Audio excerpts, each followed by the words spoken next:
السلام علیکم ورحمۃ اللہ تعالی وبرکاتہ۔ آپ دیکھ رہے ہیں ماہ رمضان کیسے گزارے سیریز کی 13ویں قسط۔ آج ہم اعتکاف کی فضیلت کے متعلق چند احادیث مبارکہ آپ تک پہنچانے کی سعادت حاصل کر رہے ہیں۔ اللہ کے رسول صلی اللہ تعالی علیہ وآلہ وسلم ارشاد فرماتے ہیں، جس شخص نے اللہ عز و جل کی رضا کے لیے اعتکاف کیا، اللہ تبارک و تعالی اس کے چہرے اور جہنم کے درمیان 3 خندق حائل فرما دیں گا۔ ہر خندق کی مسافت یعنی دوری مشرق و مغرب کے فاصلے سے بھی زیادہ ہوگی۔ ام المومنین حضرت سیدتنا عائشہ صدیقہ رضی اللہ تعالی عنہا ارشاد فرماتی ہے کہ مصطفیٰ جان رحمت نے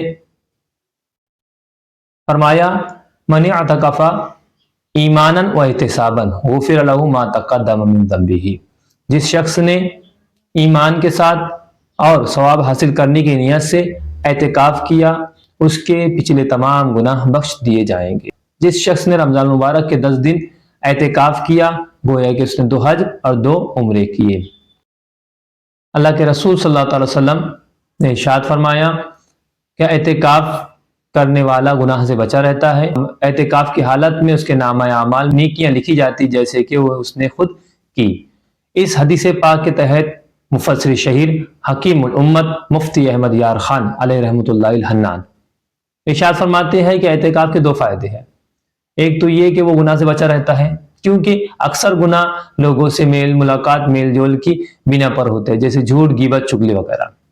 جب بندہ مومن اللہ رب العزت کی رضا کے لیے مسجد میں گوشہ نشین ہو جاتا ہے اور میل ملاقات کو ختم کر وہ گناہوں سے بچ جاتا ہے، اور اعتکاف کی حالت میں نہ وہ زیارت قبور کر سکتا ہے، اور نہ ہی نماز جنازہ میں شریک ہو سکتا ہے، اور نہ ہی کسی بیمار کی مزاج پرسی کے لیے جا سکتا ہے۔ اس کے باوجود اللہ تبارک و تعالیٰ اپنے رحمت سے وہ سب کاموں کا اس سے ثواب عطا فرماتا ہے۔